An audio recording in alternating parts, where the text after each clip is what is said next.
Yo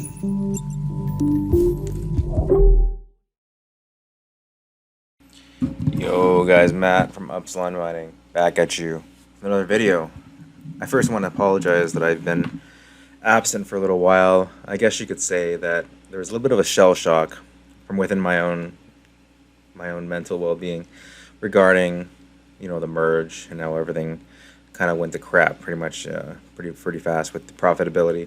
And I had to spend, you know, this past week or so just kind of reflecting in retrospect on my own involvement in mining.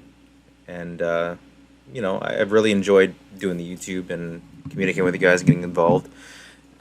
And, yeah, I just kind of wanted to chat a little bit about where we are right now in the state of GPU mining, which is by all, by all means, pretty much squashed to absolute smithereens at this point. Now, that doesn't mean that that's going to be like that forever. That just kind of means that's just how it is now, and it's probably going to be that way for a little while. And I just wanted to talk, maybe just a little bit about. You guys like my Atari shirt? Check it out. Got my Atari shirt on.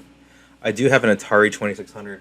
I should show you guys. It's in the back. It's actually it's all plugged into my TV. But I have a Atari 2600. I got all the cool games. Check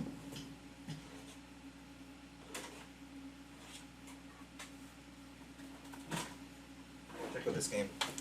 I don't know if there's any OGs of like retro gaming here, but check that out.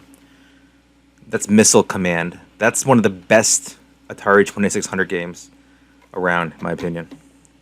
And right here, we got Space Invaders. Obviously, the original Space Invaders for Atari 2600. Now, I don't know if there probably was obviously an arcade version of that. I don't know if you guys remember. If any of you guys are a little older. I mean, I don't even really remember. I was born in the early 80s, but I got friends that are like 50, and they remember going, like as teenagers down to the arcades with their friends, and they playing at the different arcade machines and hanging out and just playing different games, Pac-Man or Street Fighter. That's even a newer kind of game. But it was a cool hangout back in the day. And yeah, I just kind of wish arcades were still around now. That'd be really cool, I think. Maybe that's my backup plan. Maybe I'm going to open up an arcade with all these GPUs that I have. I was actually thinking of opening up some sort of like a VR arcade or something. I mean, I got all these VR capable GPUs now. I was thinking of taking them, putting in the PCs, and just kind of playing, getting like HTC Vive or whatever. I have an HTC Vive VR headset back there, and getting a bunch of these headsets set up and just letting people come in and pay, for a certain amount of money to kind of for an hour or so, just kind of play VR. But yeah, with all the GPUs I got, I could easily set up like a ton of different, VR stations.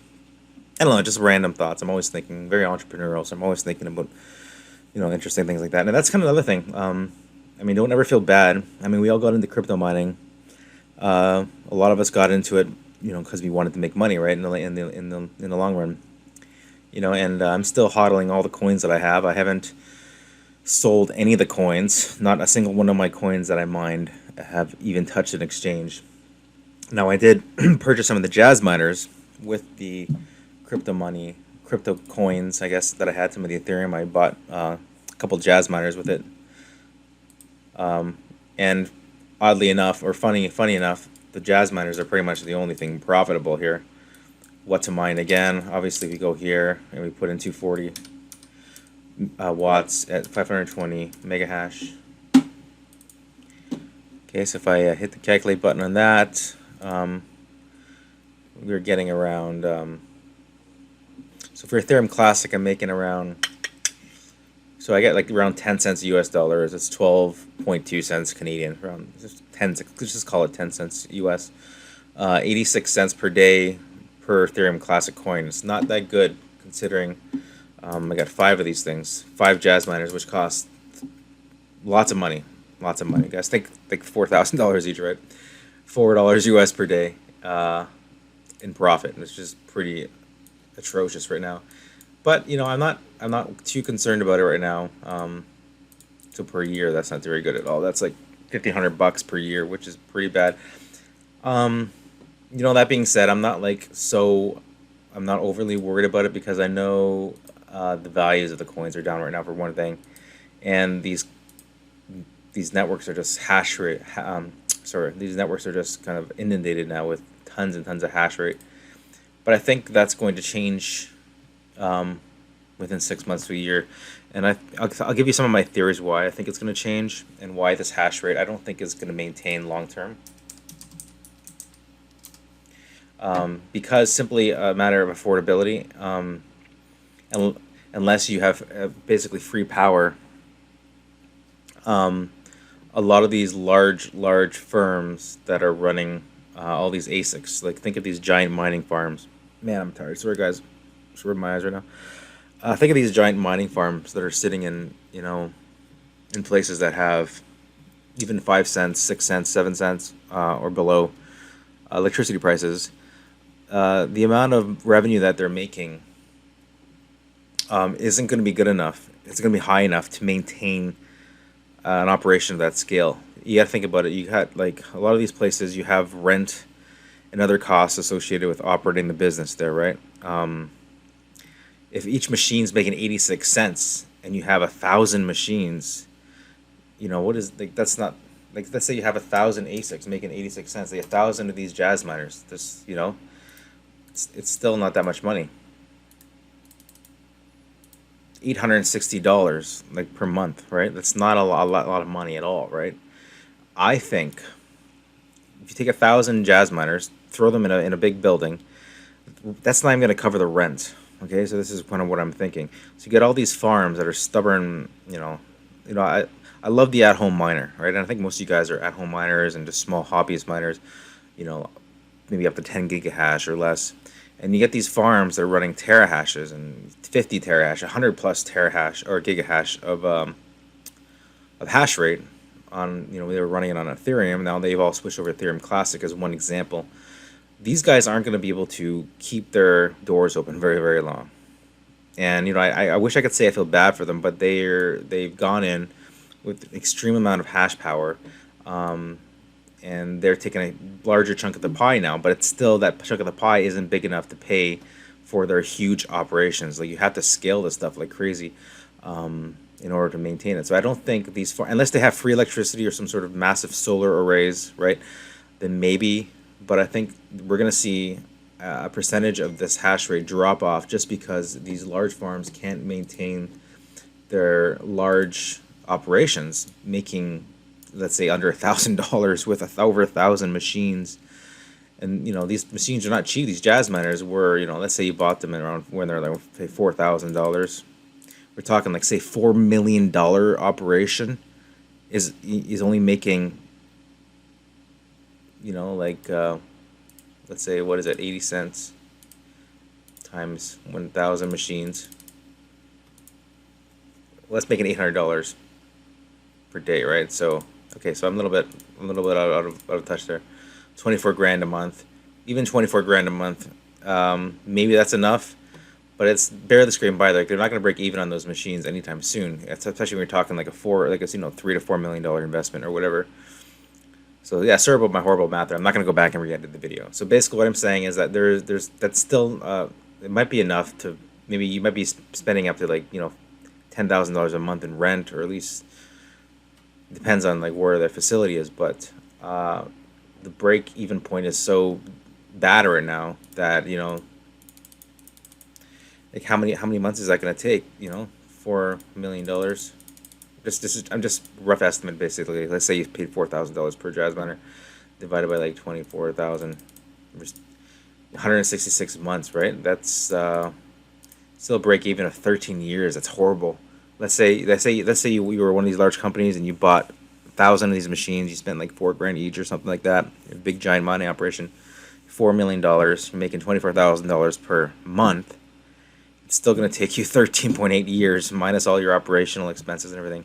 And to maintain 1,000 machines, you're going to have to pay people to do that, unless maybe you're one man or two man operation.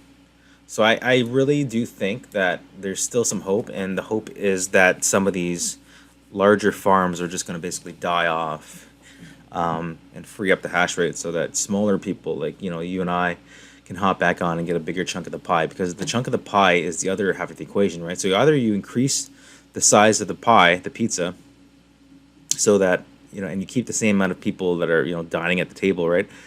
You get a bit of, you get a bit of a bigger piece of a bigger slice of pizza. But if the pizza is the same size and you just keep throwing more people at the table, they're gonna get a small and small slivers until you're just getting a little tiny piece like this. It's nothing, and that's what's happened, right? The slice of the size of the pizza hasn't increased in size, but the people dining at the table has tremendously, increased, like thousandfold, right? That's why the profits have dropped to nothing. If the best way to think of it, there's like X number of dollars per day. I think I heard a stat today. So Ethereum Classic is paying like $655,000 per day in rewards. All right, $655,000. Sounds like a lot of money. That's a lot of money. If any of us was receiving that, it's life-changing money. But that's spread across everybody, right? In contrast to that, Ethereum, like before Ethereum went proof of stake, Vitalik Buterin there went away and took his precious Ethereum away. With him, he took $20 million per day. Okay, so you do the math, right? So we get $20 million before on Ethereum, there were rewards, divided by 655,000, right? 30 times different. So roughly you would expect 30 times, at least 30 times less profit, and that's just kind of why it's dropped so incredibly bad right now. 30 times 0.8, what is that? Yeah, I wasn't making that much before, but you get the picture. It was a lot more money going around in Ethereum, and the other question is where was that coming from, right? So what caused that to be so high, right? So I think you can find it by looking basically into here. Where is it here? If you look at Ethereum Classic, I'm trying to find the market, the market cap of it. Okay, and then the circulating supply. Okay, here we go. It's at the top here.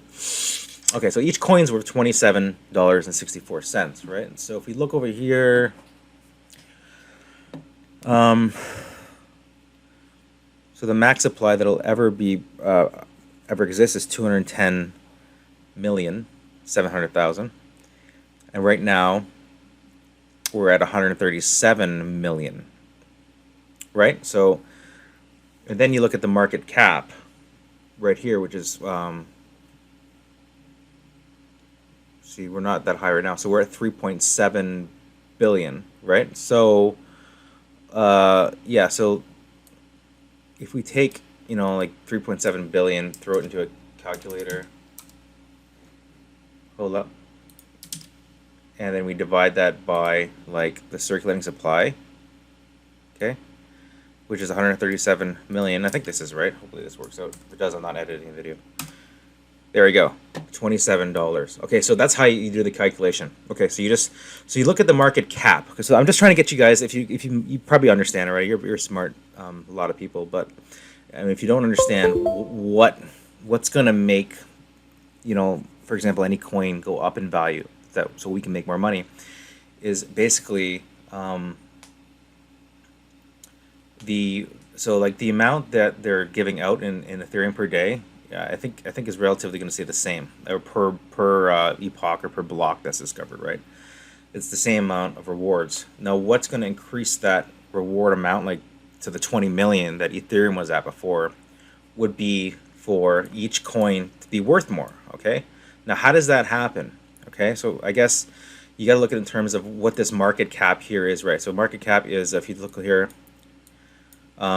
it's the total market value of a cryptocurrency's circulating supply. It is analogous to the free floating capitalization in the stock market. So it basically means, like, this is the way I see it, and correct me if I'm wrong, but this is basically the amount of money that everyone has put into the coin, and they can buy the coin, for example. So if I went and I put $27 into Ethereum Classic, and I bought one Ethereum Classic coin, that market cap's going to increase by $27.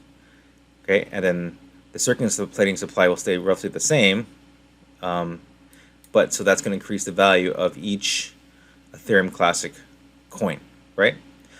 Now, if a million other people come in and they spend, they drop in more money into this market cap, you'll be able to see the coin value also go up.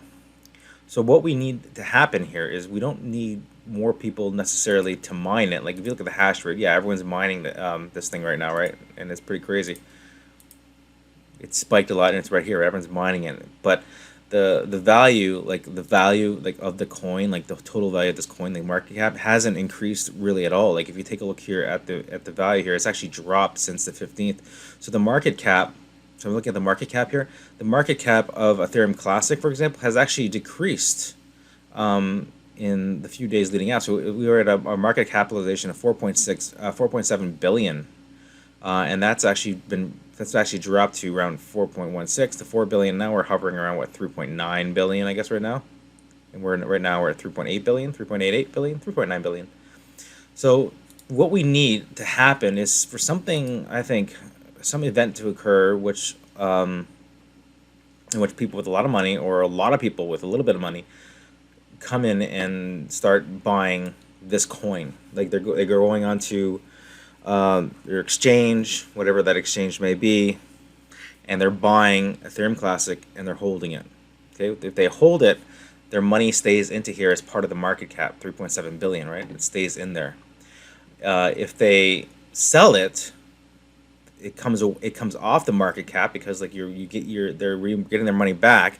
This value drops, and therefore the coin value drops. So when everyone starts selling their coins, the market capitalization will actually drop on the coin. Therefore, each coin will drop in price. The actual Ethereum Classic reward amount will stay roughly the same, and therefore our profits go down or go up with that. So I think what we need to have to happen is we need people like other than miners to come in, like investors, to actually come in and see the value of Ethereum Classic and drop money into the project itself. Now, a lot of people thought that, okay, since the hash rate literally skyrocketed onto Ethereum Classic, people will say, well, the coin is more secure now, right? And technically, it's true. It's more secure. You got more validators on the network because that's all you are when you're a GPU miner. You're just validating the network, whether or not you're running an ASIC or whatever, and you're securing the network. So the more people on there, the more secure it is, the less chance of it being hacked would be, right? So a lot of people were kind of like speculating that, okay, well, the merge is going to happen. Everyone's going to jump over to here, and the security is going to go up like crazy. Therefore, people are going to like throw tons of money at it. But that didn't happen. So essentially, we're sitting on right now is a coin which is stagnant.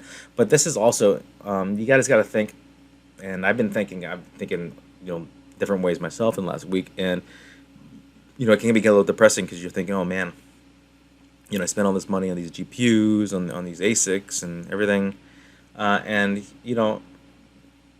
as you guys know, I'm a software developer, and my main line of business, I'm going to be paying off all this hardware. It won't take too long to pay it all off, just from my normal source of income. But I was really hoping that crypto and mining would be something that could really help give me a little bit of a boost. And I'm pretty sure most of you were thinking that as well, right? I mean, we're all doing our daily grind, going to work, working our asses off to support our family, to put food on our family, like George W. Bush used to say, "Get food on the family." Remember that? And we're all trying to put food on our family, and we can't do that, making, with record high inflation over the past few decades. The inflation's been so high the last few decades, and wages haven't gone up accordingly. So, I mean, I'm sure most of you in the same boat where you're paying more for hydro, you're paying more, not just hydro, you're paying more for like I keep thinking hydro. You're paying more for groceries, you're paying more for your property taxes, you're paying more for your rent, your wages just aren't going up. So like I understand, like we're all here to try to give ourselves a leg up, and as popular as crypto mining is, a lot of people still don't know what it is. They still don't understand what it is. Like when I first got into this, I would tell people that I would crypto mine, and no one would understand what I was kind of talking about. So a lot of people are still not sure what it's all about, and it's still new to them. And I thought that being part of this cool fringe community would really help push us forward and help each other out, And it's really weird. It's kind of like it's almost like bittersweet when it comes to this, the creating the content and everything, because you know, a lot of these obscure coins will spike in value, and then, for example, a YouTuber like Red Panda or something will come in and tell everyone that he's mining it and it's profitable, and then everyone will jump onto it, completely obliterating the profitability again.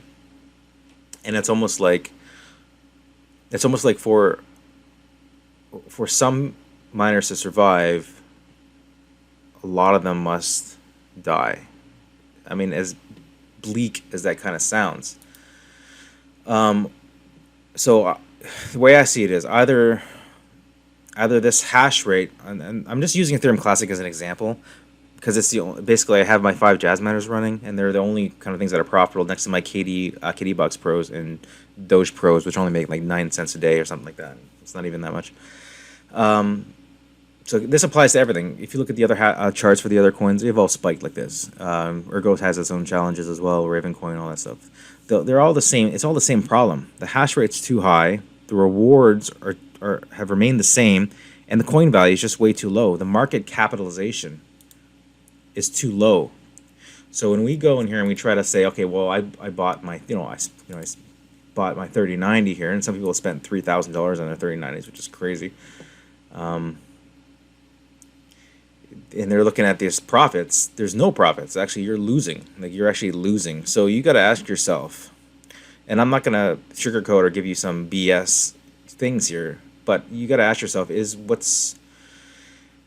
people will say, "Oh, I'm gonna support the network. I'm gonna support the network." Yeah, it's fine, but a lot of these networks already have enough hash rate, right? That's the thing. They're gonna get their hash rate from people with the free electricity, and people that just like bleeding money. And you're not bleeding money for a noble cause. And that's kind of what I need to tell you guys here. You're not being noble by mining Ergo or mining Furo or Flux and losing. And say you're paying $100 a month, because you could still support the coin by buying the coin. Like, if you know what I mean. By buying the coin, you're adding to the market capitalization. You're increasing the value of the coin, and not kind of wasting the value of your your GPUs, wasting the life of your GPUs and electricity. Because the only people that really win is the electrical company. The electric company's in the middle. You're here. The electric company's here, and over here is the project and whatnot, right? That you're trying to mine for. It's kind of like I don't know if any of you guys ever. I don't know about you guys, but like, I'm divorced, so I've dealt with lawyers and stuff, and I'm sure many of you heard this. But when two people are fighting, for example, in like a divorce war or whatever, the only people that really win is the lawyer in the middle, right? Because these people are bickering, and they're both losing, right? But the only people that's winning is the lawyer. So the lawyer is kind of like the hydro company here. Like, the hydro company is sitting back and laughing if you're just mining and giving them money. So if you want to support a project, like what I propose you do, and if you really want to, not financial advice, is to go on the exchange. I use bitbuy.ca. I'm in Canada, or crypto.com, or whatever exchange that you're on. And buy the coin. If you can't buy the coin, buy a coin. It could be Ethereum, could be Bitcoin, and use something like like simpleswap.io or whatever, or something to swap into the coin you want. Let's say you want Flux. You go buy your Bitcoin on your exchange.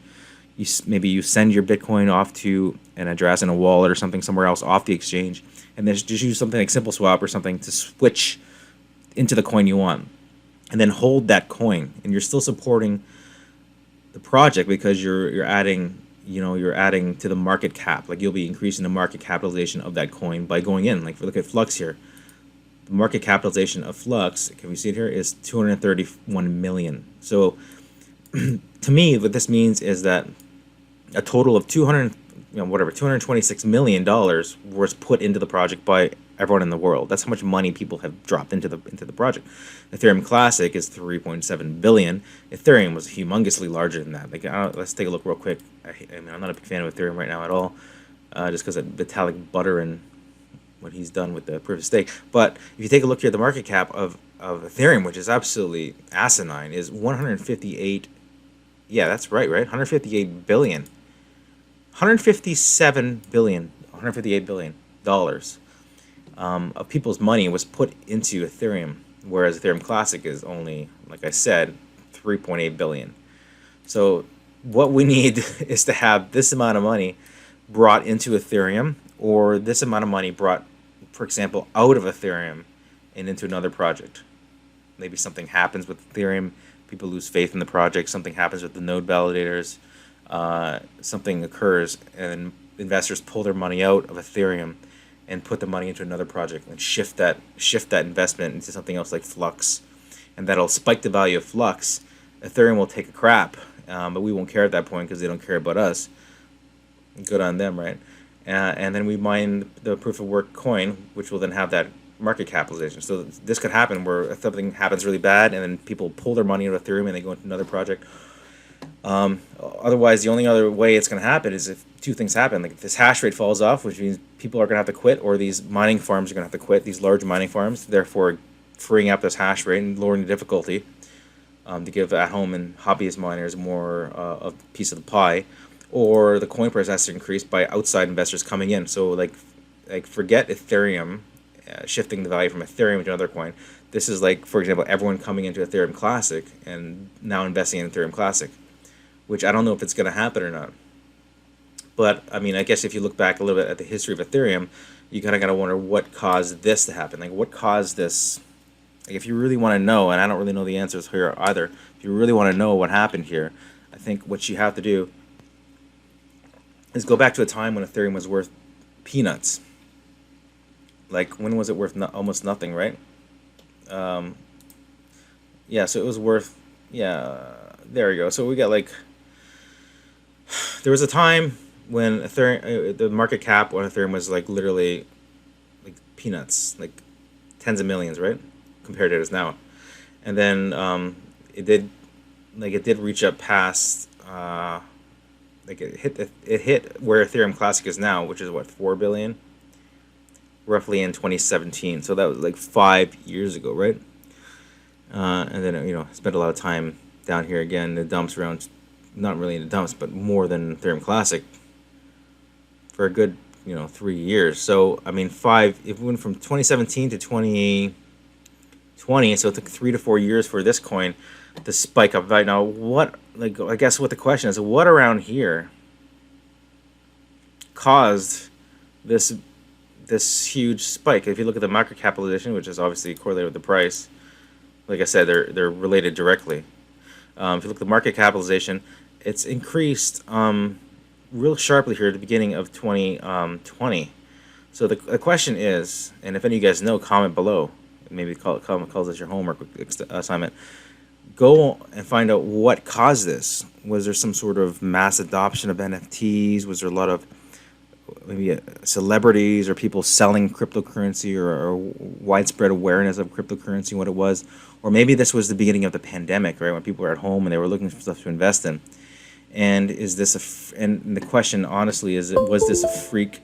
As much as I don't want it to be, was this a freak occurrence that was lifted up by only the pandemic, where everyone's at home with their thumbs up their asses, finding ways to make money from home, right? So they invested their money into crypto, and that's why it spiked so much. But the question is, will it ever do that again? Because at the point before that, it was basically almost flatlined, right? And essentially, what we need to see is, for example, for any coin, whether it be Ethereum Classic, Raven Coin, Ergo, anything, Flux, we need to see this sort of increase in market capitalization in order for our profits to go up, right?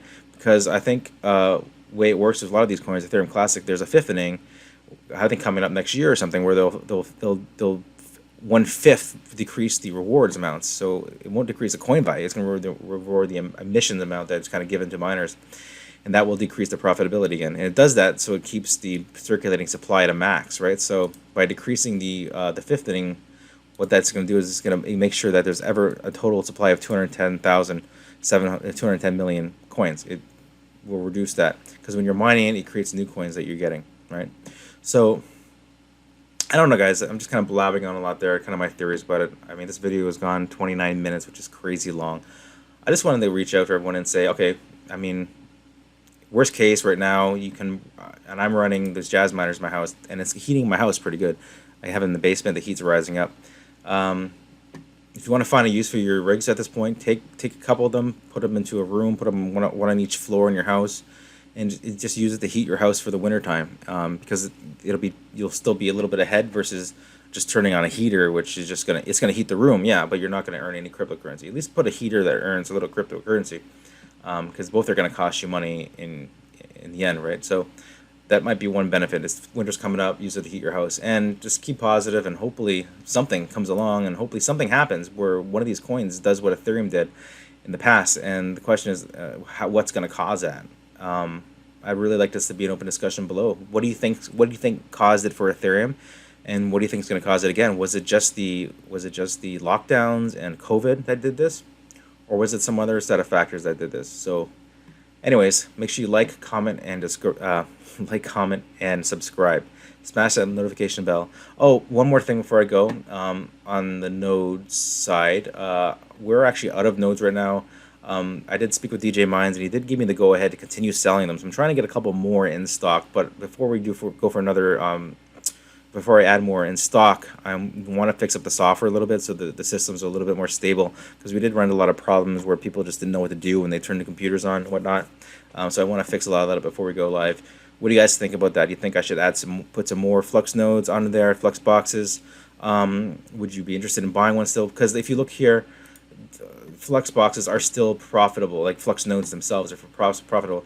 Basically, Flux nodes right now are actually making so our cumulus every 15 days. So let's say twice per month, you're making around. So you're gonna make. Let me just do the math here real quick, just before I go. 0.37 plus 0.37 plus 0.19, 0.56 flux every 15 days. So we go like 2. So you're making 1.12 flux. No, per day. My bad. 0.37 plus 0.19. So you get paid out every 15 days. So let's take this by 30 days.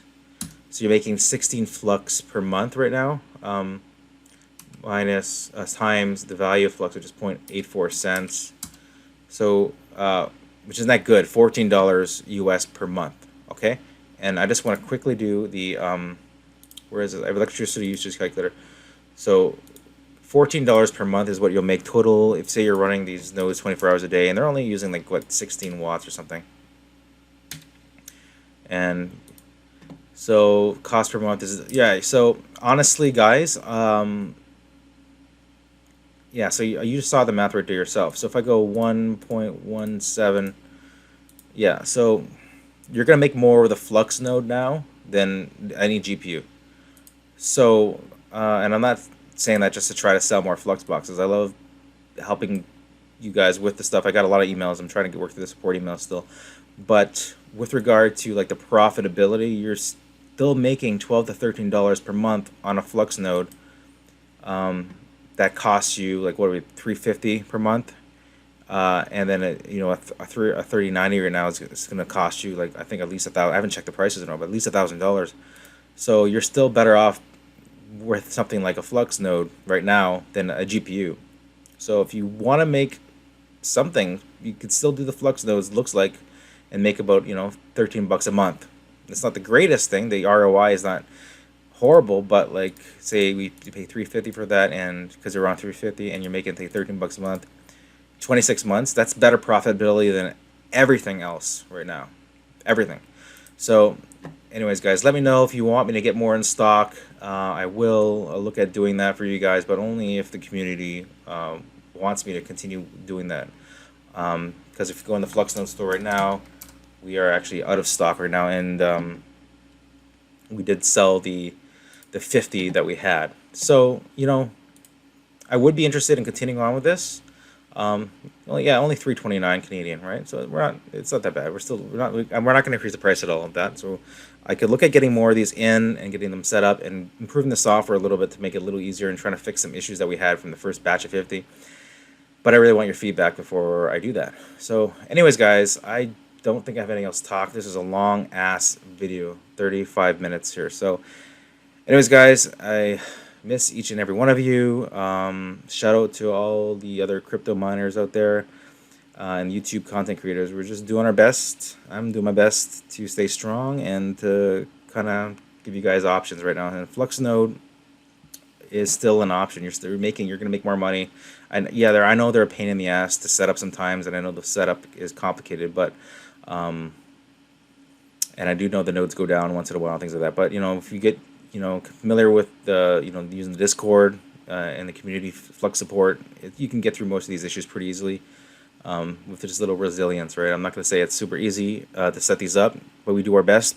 Like, I've done my best to kind of make it easy for you guys, but sometimes things require a little more work. And right now, you're not going to make any money with GPUs anyway. So if you're interested, let me know, and I will see if I can get some more units in stock as well. Anyways, guys, make sure you like, comment, and subscribe, and I'll see you next video. Bye for now.